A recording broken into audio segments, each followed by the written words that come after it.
ജോലി കഴിഞ്ഞ് അത് രാവിലെ തിരിച്ചു വരുമ്പോൾ ഇത് മൂന്നാറാണോ ബാംഗ്ലൂരാണോ അതോ കൊച്ചി തന്നെ ആണോ എന്നൊക്കെ എനിക്ക് തോന്നാറുണ്ട്. അക്കണക്കിനല്ലേ ഇപ്പം മഞ്ഞ്. എന്തായാലും ഞാൻ വന്ന് മുഖമൊക്കെ ഫ്രഷാക്കി ബാക്കിയുള്ള കുരുവിനെയൊക്കെ പ്രാകി ജിമ്മിലൊക്കെ പോയി തിരിച്ച് വന്ന് കുറച്ച് കൊളാജനൊക്കെ കുടിച്ച് കുറച്ച് നേരം ഇരുന്ന് പത്രമൊക്കെ വായിച്ച് ഇനി സിഗരറ്റ് വലിക്കാം. അയ്യടാ, സിഗരറ്റ് വലിക്കാനാ ഞാനോ? മെഴുകുതിരി ഇടയ്ക്കിടയ്ക്ക് കത്തിച്ച് വെക്കുന്നത് എനിക്ക് ഭയങ്കര ഇഷ്ടമാണ്, പ്രത്യേകിച്ച് റൂമിനുള്ളിൽ. ആ ഒരു ഫയറിൻ്റെ പ്രസൻസ് ഇച്ചിരി ക്ലെൻസിങ് ആണ്, പിന്നെ നല്ലൊരു വൈബാണ്, ആംബിയൻസ് ആണ്, പിന്നെ ഇങ്ങനെ നല്ല രസമാണ്. അപ്പോൾ അതൊക്കെ കത്തിച്ച് വെച്ച് നമുക്ക് ജോലി ചെയ്യാനിരിക്കാം. അതെ, രാത്രി ജോലി ചെയ്ത് കഴിഞ്ഞ് തിരിച്ചു വന്ന് രാവിലെ ഞാൻ ജോലി ചെയ്യും.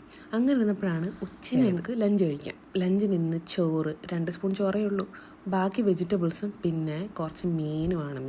ഇതാണ്ടോ. സോ ഞാൻ ചോറ് കുറച്ച് കഴിക്കുന്നത് വെയിറ്റ് ലോസിൽ കോൺസെൻട്രേറ്റ് ചെയ്യുന്നതുകൊണ്ടാണ്. ഈ എക്സ്പ്രഷൻ കണ്ട് തെറ്റിദ്ധരിക്കരുത്, മീൻ അടിപൊളി രുചിയായിരുന്നു. ഓക്കെ.